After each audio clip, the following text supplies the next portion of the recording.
Bonjour et bienvenue sur cette chaîne Démocratie d'abord. Dans cette vidéo, je vais continuer mes réponses aux arguments de Lé contre la démocratie. Plus spécifiquement, je vais répondre à deux de ces arguments qui sont liés au temps. Le premier, c'est la lenteur de la prise de décision dans une démocratie.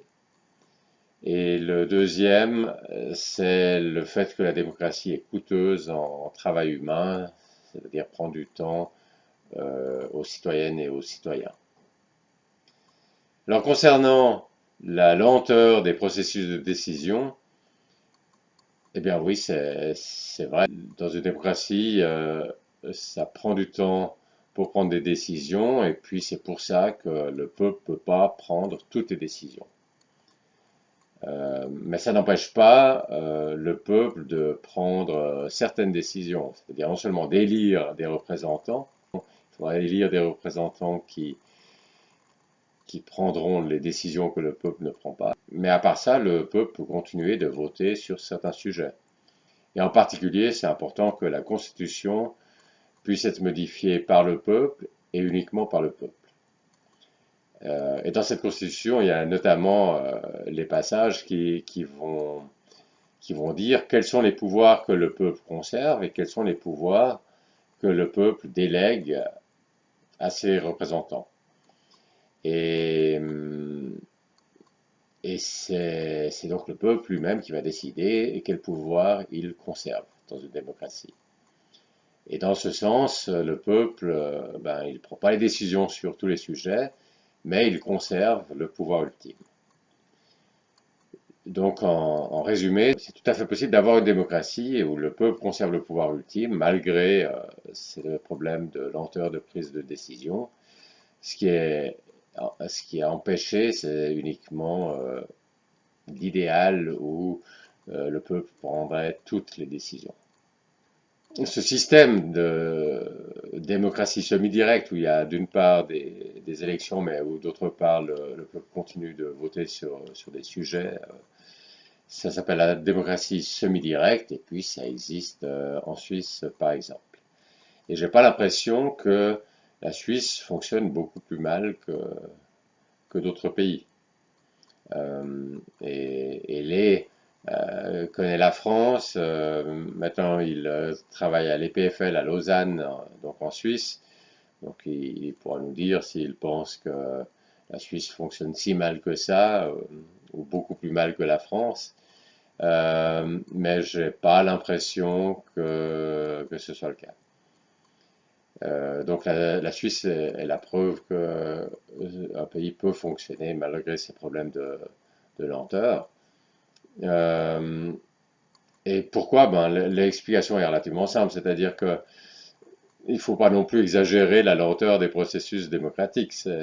Évidemment, ça empêche que le peuple prenne toutes les décisions, mais s'il y a une dizaine de décisions de votation par an, euh, ça rajoute pas tant de temps que ça. Et puis pour chaque décision, il va falloir rajouter le temps de la campagne avant la votation et puis le temps de la votation elle-même.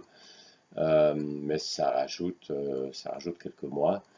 Si vous prenez des grandes décisions comme, je sais pas, sortir du nucléaire par exemple, eh bien, ça peut certainement. Vous aviez eu des installations nucléaires pendant très longtemps, et ça peut très certainement attendre quelques mois pour que le peuple puisse s'exprimer, que cette décision ne soit pas simplement prise par le chef de l'État ou par le Parlement, mais qu'elle soit prise au niveau par les citoyennes et les citoyens. Euh, donc ça rajoute un peu de temps, mais pas autant que ça. Et puis le deuxième point, c'est que si vous avez un régime par exemple plus présidentiel, euh, comme en France, alors vous avez peut-être l'impression que là, ça peut aller plus vite, surtout si le président a aussi la majorité du Parlement de son côté. Donc là, il peut aller plus vite. Puis de toute façon, on sait comment ça va en France. Il faut aussi agir par ordonnance. Donc là, il peut aller très vite.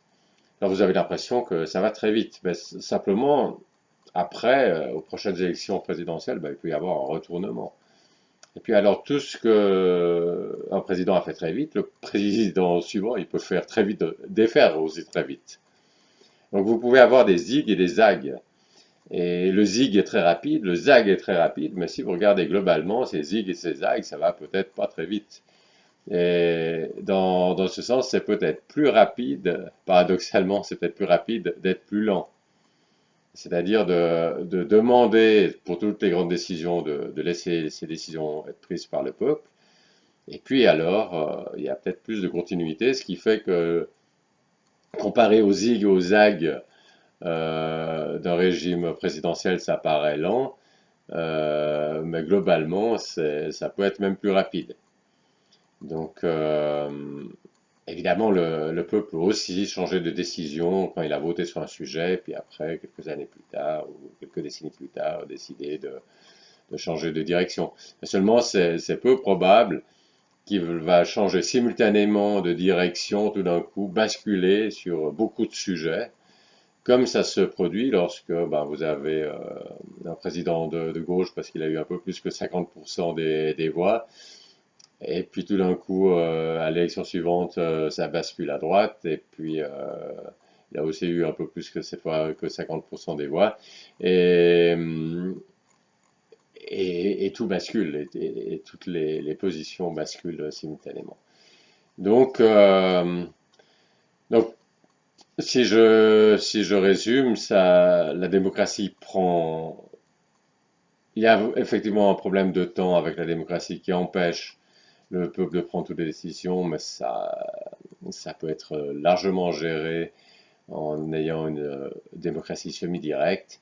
Et là, ça prend pas beaucoup plus de temps. Euh, Si on évite les zigs et les zags, ça permet peut-être même d'être plus rapide en fin de compte. Et puis troisièmement, si ça évite des décisions catastrophiques, ou ça réduit la probabilité de décisions catastrophiques, eh ben c'est aussi un gain, et notamment un gain de temps. Si on prend des décisions catastrophiques et puis qu'il y a une ou deux décennies perdues à cause de ça, ça prend aussi du temps. Donc voilà, finalement c'est pas tellement étonnant que la Suisse, qui est particulièrement, enfin qui est une démocratie, euh, les choses fonctionnent dans ce pays pas si mal. Et non seulement au niveau privé, mais disons l'État fonctionne pas si mal. Euh, et puis, bien sûr, il peut y avoir toujours des situations d'urgence où il faut réagir, où l'État doit réagir hyper rapidement. Mais ça, c'est des cas exceptionnels, euh, et puis qui doivent rester, donc des exceptions qui doivent rester exceptionnelles. Mais c'est aussi possible de prévoir que dans certains cas, les représentants peuvent aller prendre des décisions très, très rapides. Et, et puis, le, les parle du cas de l'Union sacrée en France lors de la Première Guerre mondiale. Et bien là, c'est aussi un exemple où, au fond, on met un peu les querelles internes de côté face à une menace extérieure. Euh, et ça, c'est aussi quelque chose qui est possible dans une démocratie. Et, et, mais il faut bien voir que l'exemple là de lait sur l'Union sacrée durant la Première Guerre mondiale, c'est quand même quelque chose de relativement exceptionnel, parce que, ben, heureusement, c'est pas la guerre mondiale tous les jours. Euh, Pendant que j'y suis, il donne un deuxième exemple qui est une association de vulgarisation qui fonctionne, dit-il, de façon un peu démocratique en nommant des sortes de dictateurs pour être plus efficient. Et ça, c'est aussi un exemple qui est pas applicable à l'État parce que, premièrement, là, il parle d'une association pour la vulgarisation scientifique, c'est quand même quelque chose d'extrêmement spécifique. On ne peut pas comparer avec les décisions qui sont prises au niveau de l'État, des choix de société, des choses comme ça. Et, et deuxièmement, ben, cette association de vulgarisation, elle est certainement en compétition avec d'autres d'autres sources d'informations sur les sciences. Et ça, c'est la discipline. C'est-à-dire si elle ne livre pas quelque chose qui intéresse les gens, ben, personne n'est obligé de consulter leur site. C'est très différent dans un État où, bon, vous pouvez toujours émigrer si vous n'êtes pas content avec le fonctionnement de votre État, mais bah, c'est pas si simple d'immigrer, et puis c'est quand même pas une solution. Disons, l'idée, c'est quand même d'avoir un État qui fonctionne. Ce deuxième exemple de lait est aussi quelque chose de particulier et de pas très pertinent pour la discussion de la démocratie dans un État. Euh, voilà, donc ça c'était pour son argument 2 sur la lenteur des processus de décision. Et puis concernant le temps que ça prend aux citoyennes et aux citoyens, alors là, est très explicite pour dire que ben, la politique l'intéresse pas tellement et il aimerait mieux faire autre chose et que pour lui, il considère que c'est vraiment un coût important de la démocratie, le temps que ça prend aux citoyennes et aux citoyens. Premièrement, je suis un peu étonné qu'ils disent que la démocratie ne l'intéresse pas beaucoup, vu qu'il a fait une trentaine de vidéos sur le sujet.